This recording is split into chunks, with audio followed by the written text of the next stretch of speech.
Olá, esse é mais um vídeo da série Astrologia Clínica. Se é o primeiro vídeo da série que você está assistindo, para você ter um pouco de noção sobre o que eu vou falar, primeiro clica num link aqui embaixo na descrição do vídeo, dá uma lida sobre a astrologia clínica, que é uma união da astrologia ou a astrodiagnose com a filosofia clínica, que é um método 100% brasileiro desenvolvido pelo gaúcho filósofo Lúcio Pachter e que, como eu sou formada na filosofia clínica e tenho esse conhecimento, sou astróloga profissional, eu consegui ver algumas similitudes entre um processo terapêutico e outro, né? A astrologia, principalmente a astrodiagnose ou o autoconhecimento, o foco no autoconhecimento, e com isso dá para identificar e cuidar das pessoas com a devida alteridade, com a devida atenção a respeito do seu sofrimento. E o sofrimento que eu vou falar hoje são os prejuízos. Na verdade, não é um sofrimento. Quer dizer, vamos ver isso com mais detalhes. Os prejuízos, eles são aquelas verdades que nós emitimos de uma forma universal. Como, por exemplo, todo homem é igual. Né? Então são verdades assim universais, ou todo gato, eu sou gateira, o gato é um animal que não se apega ao dono. Então, quando você começa a ter um conhecimento mais profundo, por exemplo, do gato, você percebe que cada gato é diferente, tem uma personalidade diferente. Uns são mais apegados, outros não gostam nem de colo, enfim, né? São aquelas coisas que nós falamos sem ter conhecimento, tá? E aí eu levei isso para a astrologia ou para o nosso mapa natal e essas verdades elas se encontram nessa união, nesse eixo entre a casa 3 e a casa 9, né? E a casa 3 e a casa 9, no meu livro O Salto Quântico Astrológico, eu defino como o eixo do pensamento, tá? Que é a casa 3, é o pensamento que desenvolve nossos conceitos, nossas convicções, tá? E a casa 9, que é oposta, complementar à casa 3. Na casa 9 nós encontramos a nossa sabedoria, tá? Lógico, nem todos somos sábios, tá? Ou enfim, dependendo aí justamente da casa 3, onde está a elaboração dos conceitos. E para elaborarmos conceitos, nós precisamos do quê? Estudar, raciocinar, processar as informações, tá? Então, na casa 3 se encontra a nossa educação fundamental, onde nós lemos, por exemplo, enfim, tá? Então, a casa 3 ela é fundamental porque é onde nós temos a nossa curiosidade. E quando o indivíduo é curioso, ele alcança novos parâmetros ou novos paradigmas. Quando a pessoa simplesmente se enraiza num conceito ou num pensamento, a mente acaba ficando estagnada. E aí o que acontece? Na casa 9, a casa 9 acaba se alimentando desses conceitos, dessa educação, desses estudos, dessas informações e vai formando o que? A sabedoria, as verdades. Tá? Então, na nossa casa 9, nós temos nossas verdades. Essas verdades, elas podem vir do estudo, da ciência, da filosofia, da religião, das ideologias também, tá? Enfim, elas acabam se tornando ou sabedoria ou a eterna busca, porque vamos pensar na casa 9, tá? No eixo da casa 3 e da casa 9, a gente pode dizer que arquetipicamente elas estão ligadas a Gêmeos, a casa 3, tá? E a Sagitário na casa 9, tá? Então elas têm essa afinidade arquetípica. Então, a nossa sabedoria da casa 9, ela vem do arquétipo de Sagitário. E quando a gente pensa em Sagitário, né, no arquétipo, a gente lembra daquele centauro, o Quiron. E o Quiron, ele se diferenciava dos demais centauros, que eram muito violentos, gostavam de beber, de farrear, mas o Quiron não. O Quiron, ele gostava mais de estudar, ele era curioso, ele queria saber as ciências, e então se tornou o mestre dos semideuses. Por exemplo, o Hércules foi, né, um dos discípulos de Quiron. Então, só que o Sagitário, tá? Ele é um signo de modalidade mutável, ou seja, todas as nossas crenças, conhecimentos, verdades, elas nunca podem se cristalizar, porque os signos mutáveis, tá? São aqueles que preparam a natureza para um equinócio, um solstício, ou seja, são signos que se adaptam às circunstâncias. Gêmeos é um signo mutável também, né? Por isso que é o signo da curiosidade. Eu quero sempre saber mais, eu quero entender, eu quero questionar. E uma das coisas que mais faltam nos dias de hoje, com um mar, né, oceanos infinitos de informação, é justamente o questionamento. As pessoas estão se esquecendo de questionar. As coisas vêm muito do estilo fast food. Você não precisa se mexer, você não precisa, como na minha época, eu quero saber tal coisa, então eu tenho que ir até uma biblioteca e pesquisar, ver diversos autores. Hoje parece que você, sentadinho ou até mesmo no telefone, né? Agora você digita ali no Google e aparece aquela informação que antes você levava horas e até mesmo dias para conhecer. Então as coisas, isso é um paradoxo. Quanto mais fácil essas informações vêm para nós, maior é a cristalização das verdades. E a cristalização das verdades, elas acabam se transformando em quê? Em crenças, né? Aí nós colocamos a religião também, né? Não estou querendo dizer que tal religião é ruim. Não, mas todas as religiões, tá? Principalmente aquelas de raiz judaico-cristã, elas têm né, essas dualidades do certo e errado, né, uma dogmática maniqueísta. Então, são coisas que não permitem, inclusive, questionar, tá? Então, essas são verdades subjetivas, porque tudo que você não pode questionar e você carimba e você rotula, é, como que pode estar no eixo aí do conhecimento, né? Do conhecimento, do pensamento e da sabedoria, se são coisas extremamente que exigem movimento, né? São coisas voláteis. Uma hora você pesquisa, estuda e chega a uma conclusão. Aí você beleza, mas vou continuar estudando. Todo mundo que se dedica, eu posso falar, né, das ciências esotéricas, por exemplo, se dedicar a estudar ciências esotéricas, se dedicar a estudar astrologia, cabala, tarô, magia, ocultismo, a alquimia, é algo assim que você pensa, bom, vou tentar até o fim da vida, né, conhecer, pesquisar o máximo.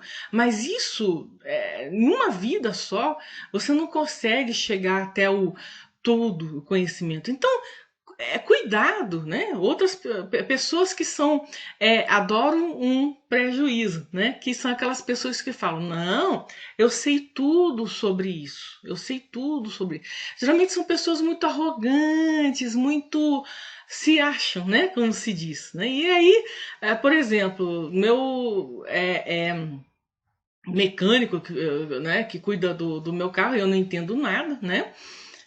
De carro, e eu falo para ele, puxa, você sabe tudo, é uma pessoa humilde, você sabe tudo de carro. Aí ele fala para mim, imagina, não sei nada, você quase, quer dizer, você observe, né, a humildade, observe a curiosidade. As pessoas muito curiosas, elas acabam sempre indo além do conhecimento, elas querem saber mais, elas querem buscar mais, querem estudar mais, tá?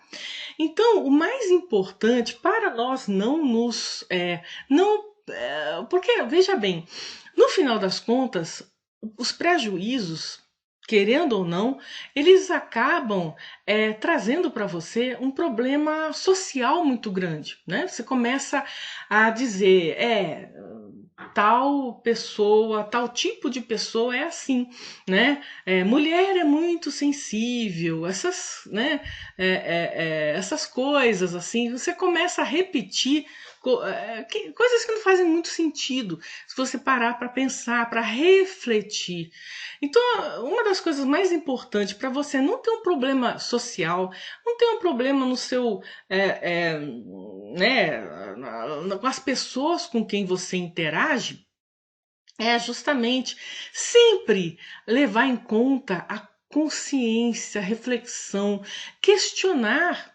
Questiona, né? Hoje em dia parece até que a ciência virou uma religião. Se você questiona qualquer coisa que é da ciência, que na verdade, né, vamos dizer assim, é o que aparece na televisão, ou é aquilo que as grandes big pharmas, né, colocam como regra absoluta, né?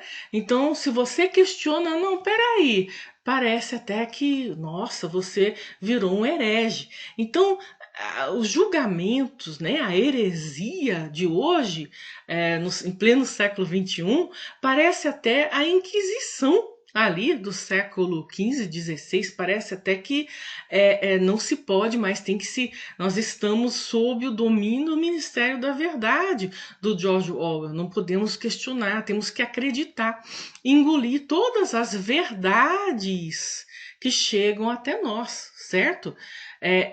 Como se fossem verdades absolutas, objetivas, mas nós temos a capacidade, nós nascemos com cérebro, certo?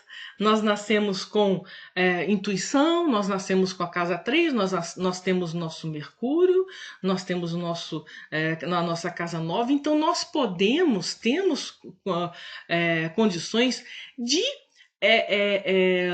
colocar, né, o foco, a primazia na consciência, na tomada da consciência, na reflexão, tá? E aí sim, assim, tá legal, entendi, certo? Bom, eu coloquei aqui um exemplo aqui de um mapa de um cliente, né? Bastante interessante, porque eu não vou entrar em detalhes, tá? Mas aqui a pessoa tem um Júpiter na casa 9 em Câncer, né? Então é aquela pessoa que realmente ela acaba indo ao longe, porque a casa 9 ela é interpretada na astrologia assim mais mundana, né? Como as viagens. Tá certo, é uma viagem. Mas não é só, eu vou até a Disney, né? Isso é uma viagem. Faz parte da casa 9, a não ser que nessa viagem até a Disney você contribuísse para sua sabedoria, para sua visão de mundo, para elaborar mais as suas ideias, para você sair dos prejuízos, né? De repente você fala, a Disney é um representante do capitalismo malvadão. Aí você chega ali e fala assim, poxa, mas tem pessoas ali trabalhando, ganhando a vida, então beleza, né? Cada um na sua. A não ser assim, né? De qualquer forma, né? A pessoa que tem o Júpiter na casa 9, isso leva ela a ela tem um potencial de ir ao longe, de sempre angariar maior conhecimento, experiência de vida, sabedoria com esse Júpiter, que impulsiona, expande essa área da vida da pessoa. No entanto, está no signo de Câncer. E Câncer tem muito a ver com as tradições, com as origens. Tudo bem, pode ser uma pessoa que se especialize profundamente na história, né? Em história da humanidade, tá? Só que Júpiter, ele leva muito a essa. Júpiter é regente Sagitário. Então, quando ele começa a se apegar, olha só, isso são escolhas individuais, tá, gente? Se você começa a se apegar a um determinado, uma religião, por exemplo, né? Câncer, não, eu sou católica, apostólica, romana, né? E quem não for cristão, para mim, podia queimar na fogueira, né? Então, aí, quando a pessoa começa a se apegar, ou seja, a resistir esse movimento de expansão de conhecimento, aí esse Júpiter, a pessoa está fazendo uma escolha um pouco distorcida, caótica da expansão jupiteriana, tá? Mas dentro aqui da casa 3, olha que coisa interessante. A gente está vendo aqui Netuno, Marte, em Sagitário, Urano domiciliado em Sagitário. Desculpa, voltando. Netuno, Marte, Urano em Aquário, né? E Aquário é um signo do elemento ar. Então, naturalmente, se você tem um elemento ar na sua casa 3, a tendência é você querer entender mais sobre as coisas, querer conversar, compartilhar sobre as coisas. Então, de repente, se essa pessoa que nasceu nesse ambiente de Júpiter em Câncer na casa 9 e tem lá aqueles prejuízos, não, porque Jesus vai voltar e pronto, e acabou, essa história de Buda, de orixá, é coisa do demônio, do diabo, mas esse Marte, esse Netuno, tá? Essa tríadezinha aqui em Aquário, na casa 3, vai chegar um momento que, intuitivamente até, porque Netuno está envolvido aí, né? Ela comece a conversar, chegam as informações, ainda mais Aquário, que rege as redes sociais, que rege a internet, né? Então a pessoa acaba realmente, você, peraí, mas eu participo de um grupo, eu estou na escola, eu começo a conversar com as pessoas e aquilo vai movimentando. Então, você vê que nós sempre temos alguma chave nessa casa 3, nessa casa 9, que conduz a gente a esse movimento da mutabilidade do próprio eixo, dos arquétipos aí que respeitam, né, os signos de modalidade mutável. E aí a pessoa ela acaba não colocando, né, dentro de si convicções que acabam levando ela os prejuízos que acabam se transformando em preconceitos, né? Então, muitas vezes, por exemplo, você vê as pessoas elas acabam através de religiões, de ideologias, a promulgar certas verdades absolutas. Isso é assim e pronto, acabou. Eu sei tudo sobre isso, né? Então, na minha opinião, veja bem, isso não tem a ver com filosofia clínica ou muito menos com astrologia. Mas opinião de Mônica as pessoas que elas acabam cristalizando crenças, cristalizando ideologias, principalmente radicalismos, né? Hoje em dia a gente vê tanto radicalismo, terrorismo, xiitismo, né? Tanta coisa que leva a pessoa aos ismos, né? Que quando você questiona, aí o que que vem? Quando você questiona uma pessoa com prejuízo, o que que vem, além, obviamente, ou da raiva ou do sarcasmo, uma arrogância muito grande, né? Então fujam, corram para as colinas, fujam dos prejuízos, tá? Todos nós formamos essas verdades subjetivas, não tem jeito, acaba sendo assim mesmo. Né?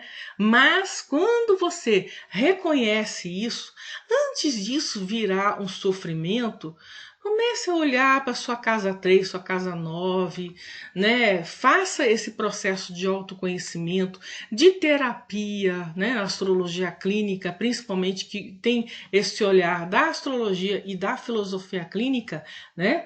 E sem aqueles, né? Na minha opinião, e eu acho isso paradoxal, né? Uma grande maioria de filósofos clínicos que eu conheço, eles recaem de boca nos prejuízos. É até um pouco chato isso, né? Às vezes a pessoa tem um lado da ideologia muito forte, às vezes chegando até a xenofobia, que é triste, né? Então, pelo menos a astrologia, ela esfrega isso na cara da gente. Olha aí a sua casa 9 aí, por isso que você, no Júpiter em Câncer, a pessoa começa a parar e pensar, é mesmo, né? Porque eu tenho que trazer coisas do passado, da minha família, se eu estou né, em pleno século XXI, se eu tenho esses planetas na casa 3, né, em Aquário, e que eu posso avançar no meu conhecimento, tá? Você vai avançando no conhecimento, você vai o quê? Mudando os paradigmas. Essa evolução pessoal de cada um, né? Mudar sempre os paradigmas, nunca cristalizar, né? Já pensou você ficar, né, sentada ou deitada, né, o resto da vida, né? Ou, enfim, é, você não é uma árvore, né? Então, é a mesma coisa nossa mente, nosso pensamento, ele é algo extremamente volátil e nós podemos sim, né, analisar, nós temos essa capacidade. Tá muito difícil manter com esse bombardeamento midiático que tenta forçar, né, tenta conduzir nosso pensamento, né, tenta impor a força ao Ministério da Verdade hoje em dia.